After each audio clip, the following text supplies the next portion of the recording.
bonjour, je vous propose aujourd'hui de fabriquer un petit panier pour l'atelier comme celui-ci avec nos chutes de tissu qui résultent de quilts précédents. Voilà. Dedans je mets mes bobines, je mets mes bobines pour quilter. Voilà, c'est plus fun que les boîtes en carton. Pour ceci donc il nous faut des chutes de tissu et moi j'ai opté pour faire des petits carrés de 6 cm de côté. Mais je les veux bicolores, donc je suis obligée de faire une couture dans la diagonale. Et pour ceci, je prends des carrés de 7 cm de côté. Donc j'ai préparé, soit j'avais des bandes ou autre, j'ai préparé mes bandes de 7 cm que j'ai recoupées en carrés, voilà. Et je les ai mis 2 à 2, mes petits carrés, en assemblant les couleurs comme je voulais, voilà, l'un sur l'autre. Ensuite, pour obtenir un petit carré de 6, je trace une diagonale sur l'un des carrés, l'un des deux carrés. Je trace une diagonale et je vais venir coudre à 5 mm de chaque côté de cette diagonale. On écarte les coutures, comme ceci, et je vais vous montrer avec une petite règle carrée, si on a la chance d'en avoir une. On recoupe nos carrés, donc ça donne ceci. Pour faire un petit moulin comme j'ai fait là, enfin, il me faut 2 carrés exactement les mêmes, c'est-à-dire avec du bleu et du orange, par exemple à rayures comme ici. Et ce sont ces carrés coupés qui me donnent le petit moulin. Je vous propose dans un premier temps de coudre nos carrés. Alors, j'ai mon petit tissu pour démarrer et donc je vais m'aligner sur le pied de biche à gauche pour faire ma couture à 5 mm de la diagonale matérialisée sur celui-là. Alors mon pied de biche est spécial patchwork.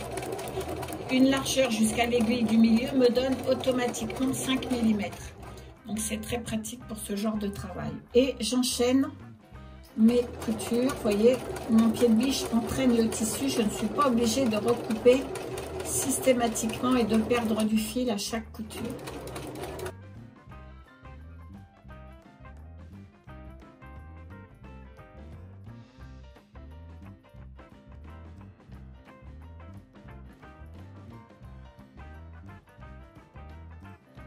Arrivé à ce point là, je relève mon pied de biche, je tire mon fil simplement, voilà, et je tourne mon ouvrage. Je maintiens le fil et j'ai toujours ma ligne ici de la diagonale à gauche de mon pied de biche.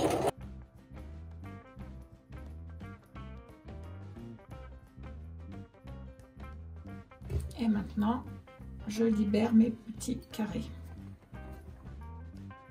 Dans un premier temps, mes petits carrés, je vais couper le long de la diagonale pour faire 2 nouveaux carrés comme ceci.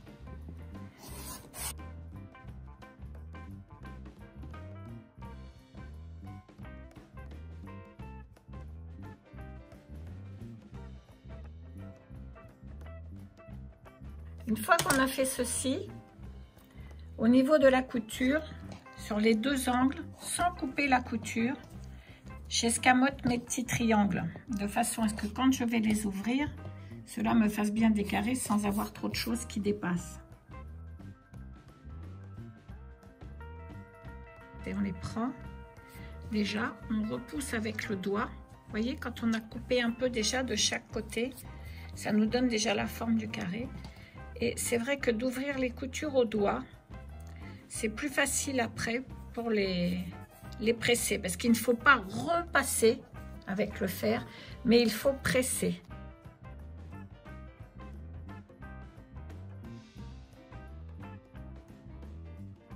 Alors il y a une chose aussi que vous pouvez faire dans vos chutes de tissu, si c'est du tissu vraiment très fin, comme on travaille sur des petits modèles, c'est en fonction de vos tissus, c'est de mettre un petit peu d'amidon en bombe, de les pulvériser un petit peu avant de commencer le travail, ça aide bien. On va les aplatir au fer, voilà. On presse, mais on ne repasse pas, pour ne pas détendre le tissu. Maintenant, il faut que vous soyez sûr que ce soit un carré vraiment de 6 cm. Alors, ma règle, il y a une diagonale là tout le long. vous positionnez la diagonale de votre règle sur la diagonale de votre petit carré, de votre tissu. Voilà. Et donc 6 cm correspondent à 2 inches et demi. Moi, elle est graduée en inches. Donc, je mets bien à la perpendiculaire de mon carré avec ma diagonale le bord de mon tissu. Et je m'aperçois que j'ai un petit bord de chaque côté recoupé. Donc, je prends ma roulette. Voilà. Et je coupe à 2 inches et demi, ce qui me donne, je ne sais pas couper assez fort, 6 cm.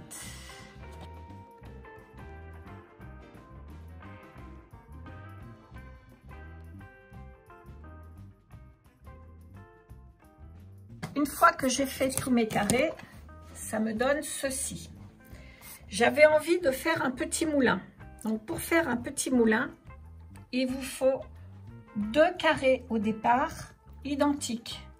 2 bleus et 2 oranges par exemple. Vous faites le même procédé que nous venons de faire et c'est juste la disposition des diagonales qui vous forme le petit moulin. Vous avez là des moulins bleus et un moulin orange. Mais si vous voulez faire autrement, vous pouvez les positionner différemment. Vous pouvez faire 2 triangles, donc un bleu et un orange par exemple, si vous voulez donner du rythme. Vous pouvez les mettre dans l'autre sens si cela vous fait plaisir. Voilà, vous pouvez faire un carré aussi si vous voulez, comme ceci. En fait, c'est vous qui donnez le rythme à votre kit. Si vous voulez faire une boîte carrée comme ça au milieu, rien ne vous en empêche. Moi, je voulais faire un petit moulin, donc je les ai positionnés pour faire un petit moulin. J'ai repositionné mon petit moulin et maintenant, je vous propose donc d'assembler mes carrés. Donc, nous allons assembler ligne à ligne. Donc, je vais commencer par prendre cette première ligne et je vais donc assembler mes petits carrés. Donc, je prends une photo de mon carré. Une fois que j'ai positionné tous mes carrés, que ça me convient, c'est plus facile pour moi pour me souvenir de la disposition des carrés. Mais libre à vous, si vous avez une autre technique, il n'y a aucun souci. Donc, moi, je prends ma première ligne. Donc, c'est, voilà. Parce que je me suis amusée aussi à donner un rythme dans les diagonales. Vous voyez, je les ai mises dans un sens ou dans l'autre. Donc, on prend nos 2 premiers carrés. On met notre petit tissu pour démarrer et on commence à assembler dans le bon ordre nos petits carrés. Et je respecte bien le sens des diagonales. Vous voyez, toutes dans ce sens-là sur l'envers, de façon à ce que mes carrés aient le même sens sur l'endroit. Alors, j'ai désolidarisé mes petits carrés. Je les mets dans le sens de couture que je veux obtenir pour faire ma ligne. Et donc, je vais assembler les 2 premiers. Très important d'être très précis. Donc là, on est obligé de couper là et là. Et on va assembler les 2 derniers. Voilà. Et on assemble nos 2 derniers carrés.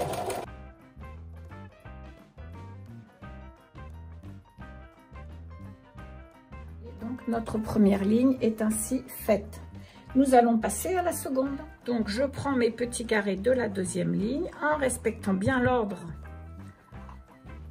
pour mon petit moulin, puisque j'ai décidé de faire un moulin, et je vais les assembler. Tous mes rangs sont assemblés.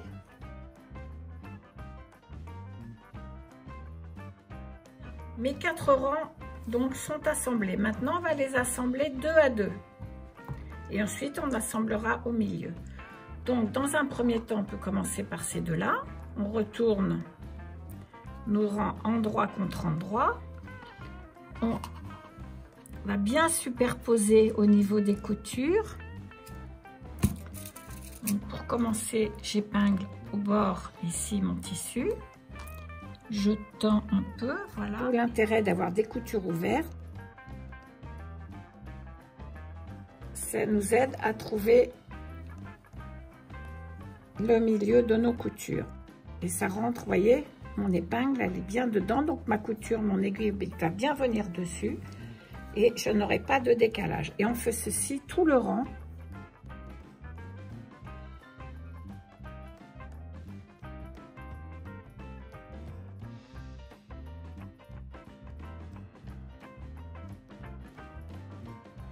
Vous pouvez donner un petit coup de fer si vous voulez, hein, toujours en pressant, pas en repassant.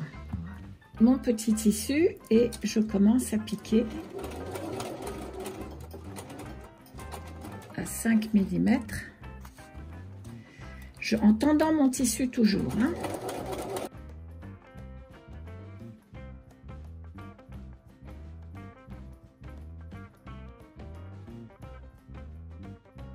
Et là, je vous propose d'aller l'ouvrir au fer.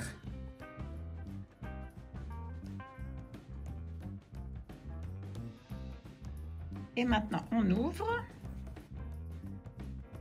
Vous voyez que nos coutures correspondent hein, dans l'ensemble. L'essentiel, c'est de ne pas avoir de gros décalage. Il peut arriver qu'on ait un petit décalage. Donc là, on donne un petit coup. Donc, moi, je le fais au doigt. Je trouve que ça aide bien.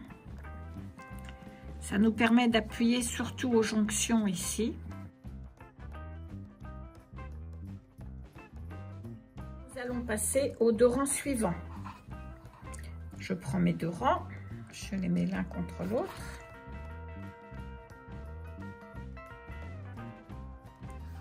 Nous allons passer à l'assemblage de ces 2 rangs-ci.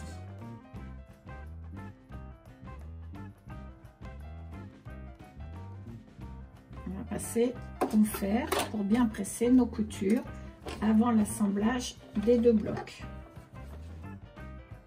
Donc nos 2 blocs sont assemblés. Maintenant, nous allons assembler ces 2 blocs en essayant de bien faire correspondre notre moulin.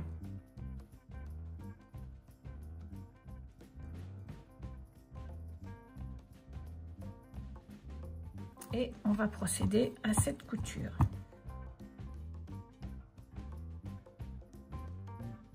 Et on va aller ouvrir nos coutures au fer.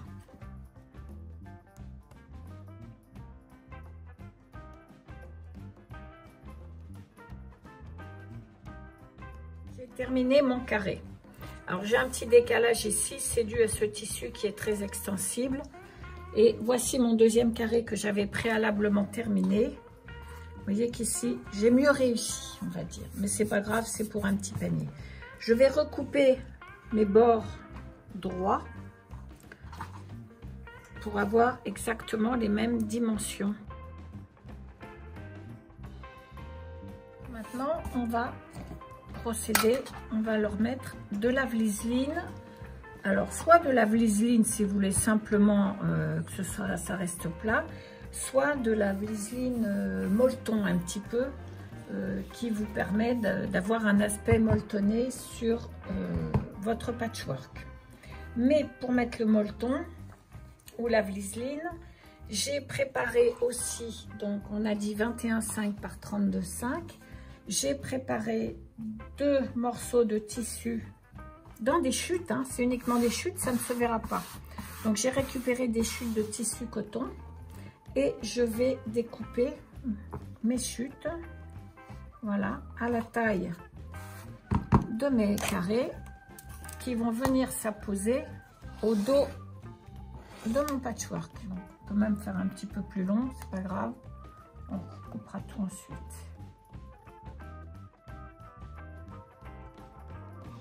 On va en découper un deuxième.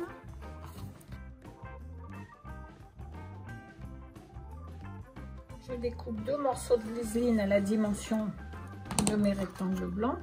C'est de la vliseline thermocollante H630.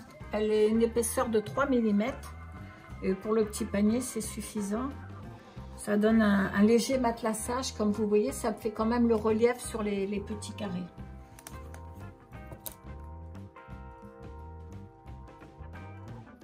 Nous allons donc aller les coller sur nos 2 carrés patchwork avec une petite pâte mouille, car sinon la vliseline fond sous la chaleur du fer.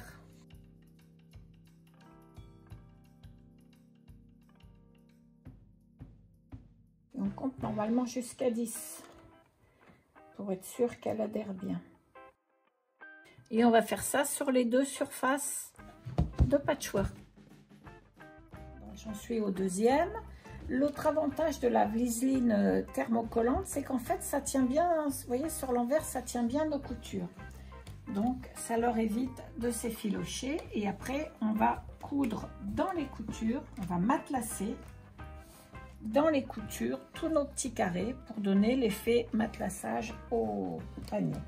Il est important aussi pour mettre cette Vliseline d'avoir une pâte mouille comme vous le voyez, mais surtout sèche et ne pas se servir de la vapeur du fer. Il faut que ce soit vraiment sec pour que la colle puisse bien adhérer au tissu. Donc on n'envoie pas de vapeur et notre tissu est bien sec. J'ai donc ma Vliseline collée sur mon patchwork. Je mets mon carré de tissu préalablement découpé, voilà, bien à l'aplomb, et je vais épingler comme ceci.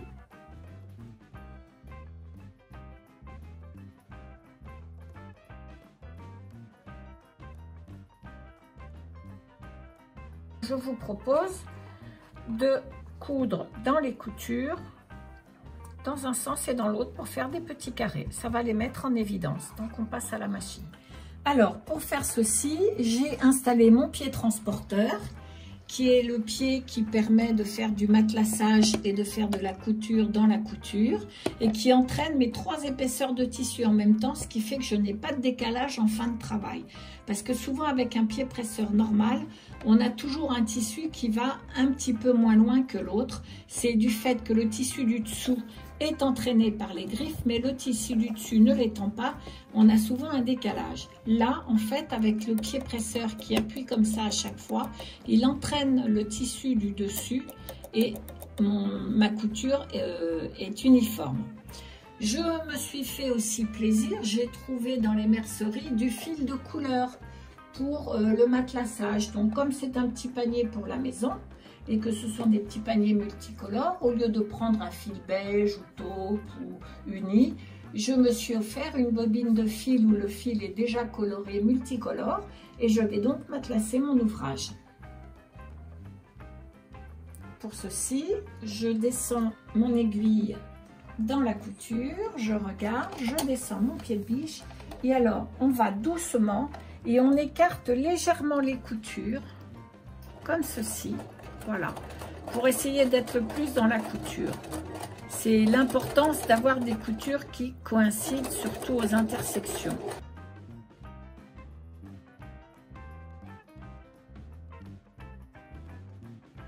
J'ai augmenté la longueur de mon fil, j'aime bien. Vous pouvez rester sur votre point normal au point droit, votre longueur de point. Mais moi, je mets toujours 3 crans de plus. Je trouve que c'est plus joli. Mais ça, c'est vraiment chacune comme elle veut. Et je reprends mon tissu, je remets mon aiguille au début, voilà, dans la couture, j'abaisse mon pied et je suis repartie pour le deuxième rang. Et je vais faire tout le quadrillage comme ceci.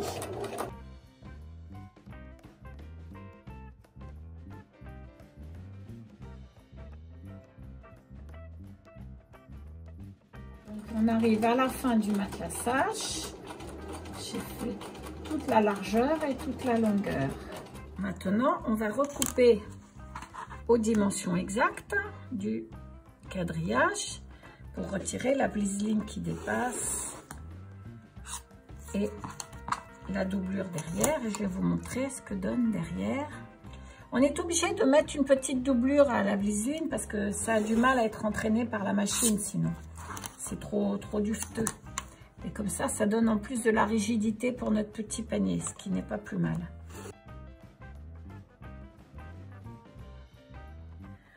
Voilà ce que ça donne. Donc voilà les deux. Comme ceci. J'ai un petit fil. Voilà. Et donc maintenant, je vous invite à la suite. Voilà. Ça, ce sont les deux côtés du panier. Donc maintenant, nous allons faire le fond de notre panier. Pour ceci, il me faut un rectangle de 32 cm par 11 cm de large pour avoir un panier de 10 de large. Donc je me suis alliée. Alors j'ai pris un devant de chemisier, de vieux chemisier que j'avais, que je garde parce que le tissu ici est bien. Donc je l'ai entièrement découpé. Et donc je vais me servir de ce morceau de tissu pour matérialiser le fond de mon panier.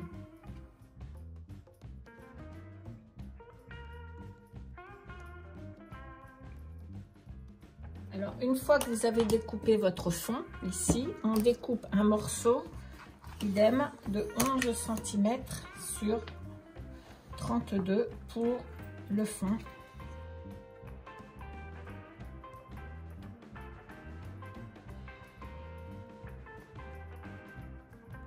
L'âge 250 est un peu rigide, c'est bien pour les fonds des paniers ou les fonds des sacs.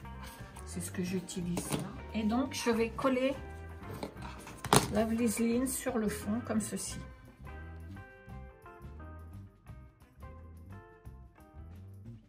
On vient épingler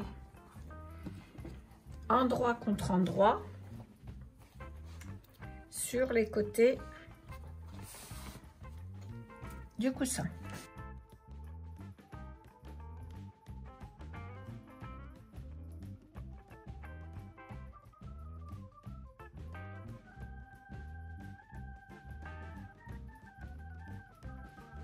Voilà, donc je retourne mon bord. Je prends le deuxième côté, endroit contre endroit.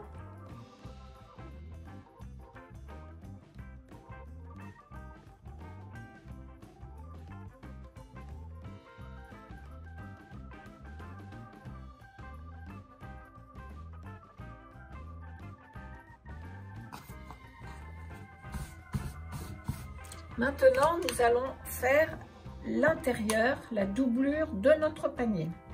Pour ça, notre panier, on va le mesurer en totalité. Il mesure donc 51 cm. Donc 51 cm, je vais découper un morceau de tissu de la même taille ou même plus petit parce que j'ai décidé de faire, pour que ce soit joli, vous voyez, le retour du panier. Alors moi, ça m'amuse de mettre deux tissus différents. Donc pour ça, j'ai découpé deux bandes de 32, enfin un petit peu plus pour le moment, sur 7 cm de large. Voilà mes deux bandes. Et donc, il me reste à l'intérieur 39 cm pour la doublure. 39 cm parce que ici, j'ai mes 5 mm de chaque côté pour la couture. Donc, il me faut un intérieur de 39 cm. Il faut rajouter 1 cm en fait à l'intérieur du sac pour coudre nos deux bandes de chaque côté. Donc maintenant, on va assembler les deux bandes. On les met endroit contre endroit comme ceci.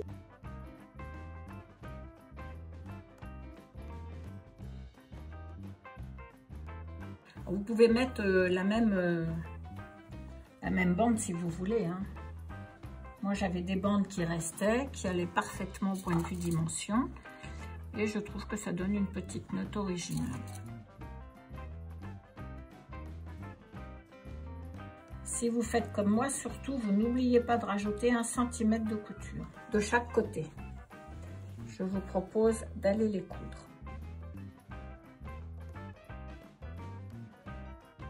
Ma doublure est repassée. Comme vous le voyez, j'ai repassé en plus en mettant les coutures sur le fond.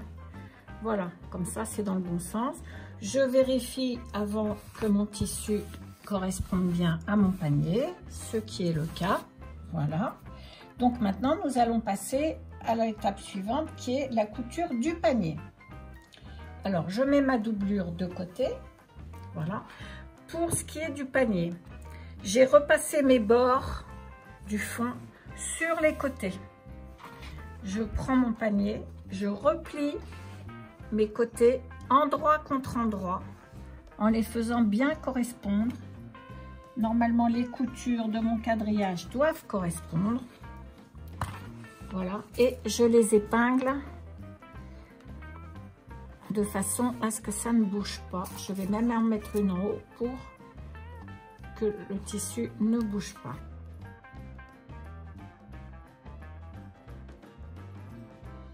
Je fais la même chose de l'autre côté. J'aplatis bien le fond de mon panier.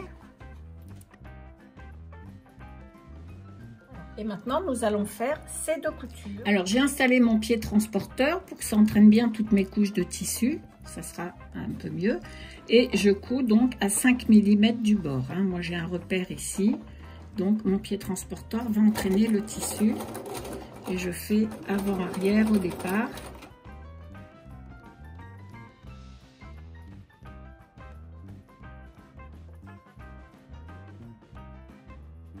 Bien, on va retirer les épingles une fois que c'est cousu. Voilà, celle-ci aussi, c'était juste pour maintenir.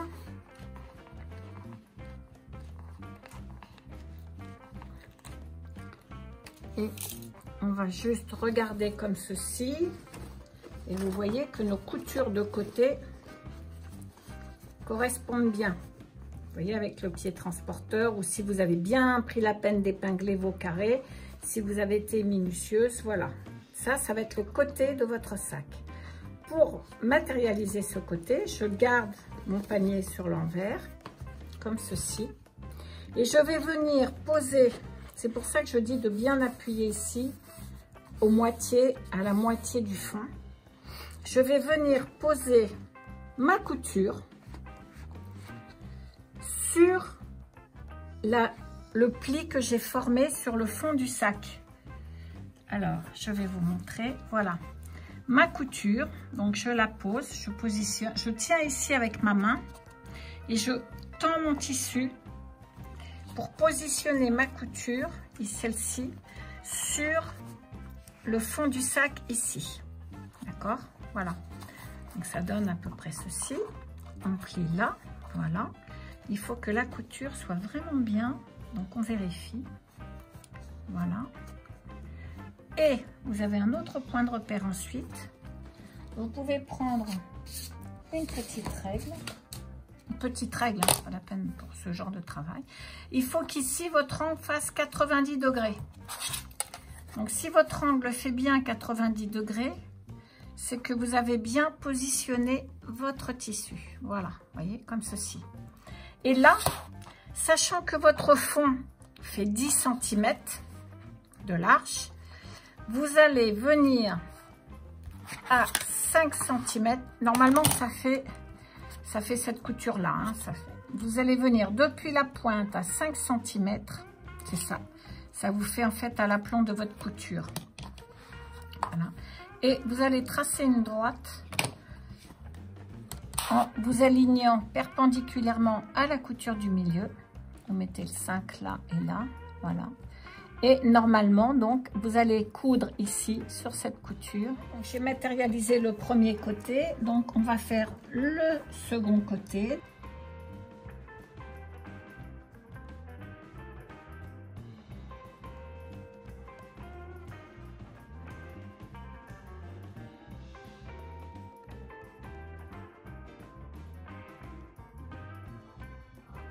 Voilà. Donc une fois que ça va bien, que les coutures nous conviennent, je recoupe à 5 mm du bord. Je peux donc retourner mon sac.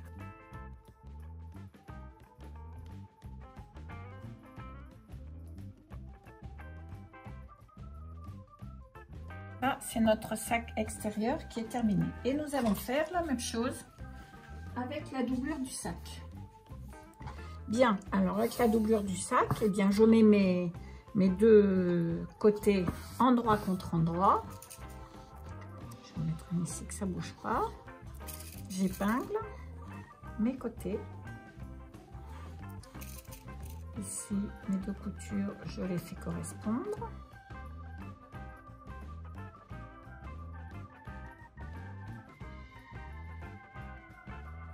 Et je vais coudre donc ici et ici à 5 mm du bord.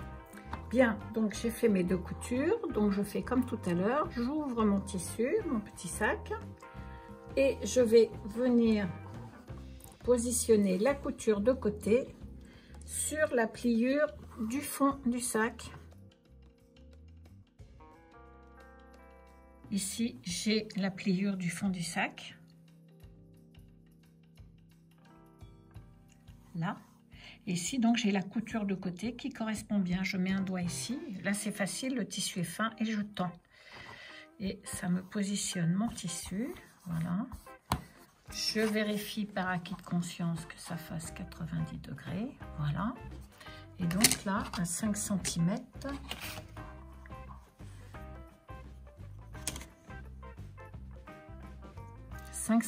depuis la pointe, je mets un petit coup de crayon et en m'alignant soit avec votre règle, soit vous venez là, vous mettez votre règle. Par exemple, si vous avez un trait tout du long sur la couture, puisqu'elle est parallèle au fond, ici, ça vous donne bien une couture perpendiculaire et vous devez avoir normalement 10 cm qui correspond à la largeur de votre panier. Moi, j'épingle pour que mon pli reste en place. Je fais la même chose de l'autre côté.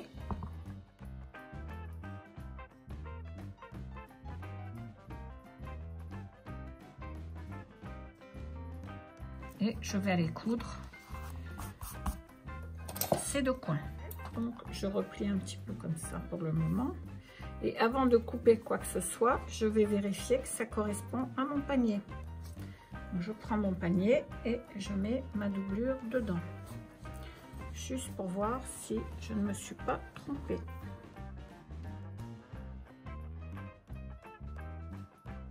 Voilà l'intérieur. Donc, je vais juste le ressortir, sachant que ça va bien. Je vais faire comme précédemment. Mais là, par contre, je vais surfiler après. Je coupe à 5 mm de ma couture. Donc, j'ai surfilé. Ça, c'est par acquis de conscience. Je ne l'ai pas fait sur le panier parce que la vésine est très épaisse et elle tient le tissu. Donc maintenant, nous allons mettre nos deux paniers l'un dans l'autre, ce qui est très important, endroit contre endroit. Donc je vais mettre le panier, par exemple, puisqu'il est là, dans la doublure, endroit contre endroit. Donc vous voyez que c'est bien l'envers qui est à l'extérieur. On fait bien correspondre les fonds, les angles. On le positionne bien, voilà. On fait correspondre les coutures de côté, comme ceci. Voilà, vous voyez, mes coutures de côté correspondent bien aux coutures du panier. Et alors, on tend un petit peu, il faut tendre un petit peu, voilà. On met les coutures aussi, ça c'est bien pour qu'il n'y ait pas une surépaisseur quand on va le retourner.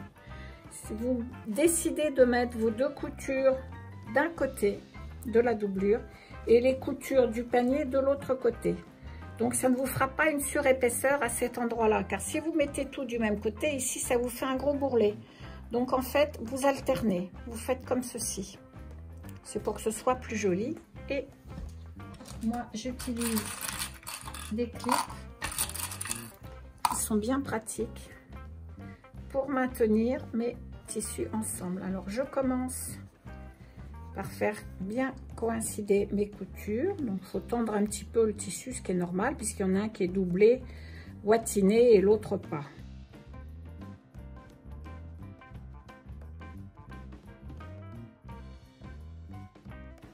Donc on va laisser une ouverture largeur d'une main à peu près, hein. Voilà.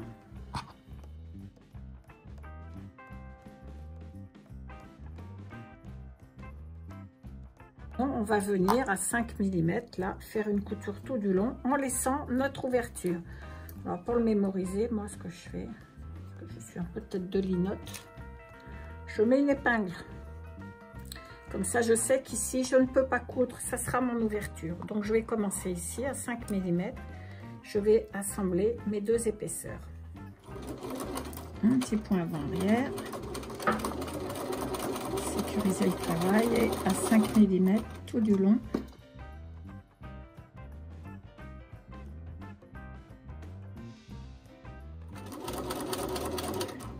Voilà, et un petit point avant-arrière pour sécuriser notre travail. J'ai laissé mon ouverture et maintenant on va retourner le sac.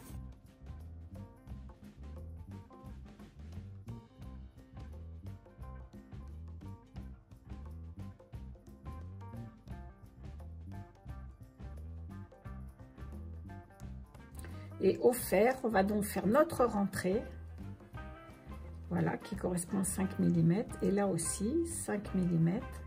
On va bien l'aplatir au fer, bien le mettre. Et après, on fera une surpiqûre tout autour, tout du long.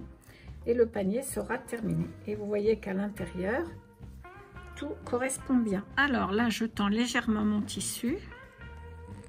Je vais chercher ici les 5 mm de la couture. Je vais l'écraser un petit peu au doigt. Et je vais lui donner un petit coup de fer pour repérer le pli. Et maintenant, je me mets dans ce sens-là. Je regarde ma couture, c'est là. Et ici, donc, je vais tâcher de replier à 5 mm pour faire correspondre. Alors, je vais faire comme ça mes coutures. Ça va donner un petit pli et après, on va vérifier. Voilà. Comme c'est matelassé, ça joue un petit peu plus que le tissu de la doublure, matérialisé par quelques clips pour le maintenir en place au bord. Vous voyez, comme ça.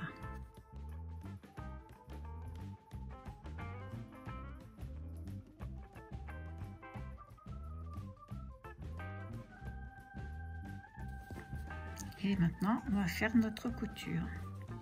Donc, je vais commencer par un côté, pour mes petits points avant-arrière, et je vais venir coudre à environ 1 mm du bord. Pouvoir prendre ici, comme j'ai que 5 mm, pour pouvoir prendre ma couture dans la continuité. Donc là, je fais une petite surpiqûre au bord à 1 mm, tout du long. Ce que j'ai fait, vous pouvez bâtir entre vos clips ou vos épingles.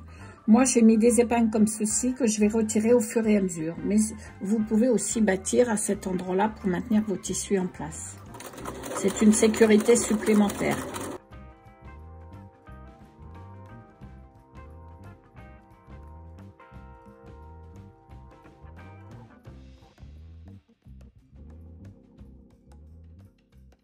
Un petit point avant-arrière. Donc le sac est terminé. A priori, il est terminé avec sa petite couture tout autour.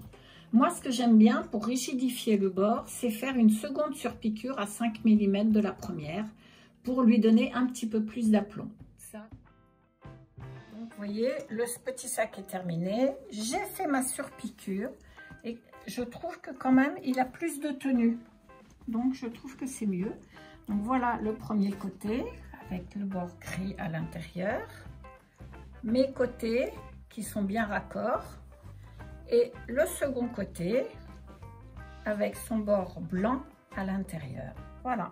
Et donc, on peut mettre nos bobines, nos fils, nos petits ustensiles de l'atelier couture, ou bien vous pouvez mettre tout ce que vous voulez dedans, un vide-poche dans votre entrée, où vous voulez. Voilà. Mais il est fait entièrement en tissu et avec que du tissu de récupération. Voilà.